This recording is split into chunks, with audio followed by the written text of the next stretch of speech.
നമസ്കാരം. എനിക്ക് ഇവിടെ നിൽക്കുന്നതിനൊരു പ്രിവിലേജ് ഉണ്ട് എന്നാണ് ഞാൻ പേഴ്സണലി വിശ്വസിക്കുന്നത്.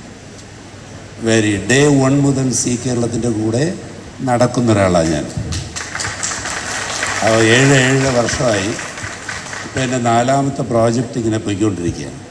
എനിക്കൊരു ആശങ്ക ഉണ്ടായിരുന്നു ഈ പ്രോജക്റ്റ് വരുന്നതിന് മുമ്പേ. ഞാൻ സീനി സാറിനോട് മെസ്സേജിലേ ഉള്ളൂ, മനോജുമായിട്ടും കമ്മ്യൂണിക്കേറ്റ് ചെയ്തത്. കഴിഞ്ഞ 2.5-3 വർഷമായി 7.5 എൻ്റെ സമയമായിരുന്നു,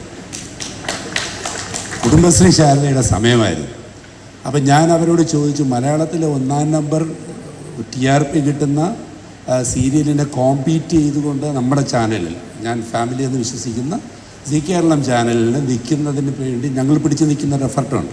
അത് 1470 എപ്പിസോഡായി. അതിന് പറ്റുന്ന രീതിയിലുള്ളൊരു പ്രോജക്റ്റ് വന്നില്ല എങ്കിൽ നിങ്ങൾക്ക് അതൊരു റോങ് ഡിസിഷനായി പോകുമോ എന്ന് ഞാൻ ചോദിച്ചിരുന്നു. അപ്പോൾ അതിൻ്റെ ഒരു ആശങ്കയും കുറച്ച് സ്വാർത്ഥതയും അതിനകത്തുണ്ടാകുമെന്ന് വെച്ചോ, കുറച്ചൊരു സെൽഫിഷ്നെസ് അതിനകത്തുണ്ടാവും. പക്ഷേ ഈ സാധനം കണ്ടപ്പോൾ Binu you have done A very good job. Karthika sir അതിനെ സപ്പോർട്ട് ചെയ്തിരിക്കുന്നു. ഞാൻ അതിന് അല്ലാതെ സാധിക്കില്ലല്ലോ. പിന്നെ എൻ്റയർ ക്രൂ, ജയകൃഷ്ണൻ, എനിക്കറിയാവുന്ന സുജിത്ത്, ഒരുപാട് പേര് അതിനകത്തുണ്ട്. എനിക്കിതിനകത്ത് ഇത് കണ്ടു കഴിഞ്ഞപ്പോൾ ഇതിനകത്ത് നല്ല ആത്മവിശ്വാസമുണ്ട്.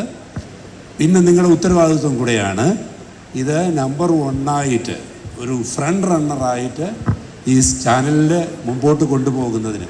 ഞങ്ങൾ ഫസ്റ്റ് കോവിഡ് വരെയുള്ള സി കേരളത്തിൻ്റെ കുതിച്ചുചാട്ടം എന്ന് പറയുന്നത് ദാറ്റ് വാസ് അമേസിങ്. വളരെ വലിയൊരാണ്. കോവിഡ് വന്നതിന് ശേഷം ചെറിയൊരു ഇടിവൊക്കെ വന്നിരുന്നത്. പക്ഷേ ഈ അടുത്ത കാലം ഞാൻ പറഞ്ഞല്ലോ 7 വർഷം കൂടെ സഞ്ചരിക്കുകയായിരുന്നല്ലോ.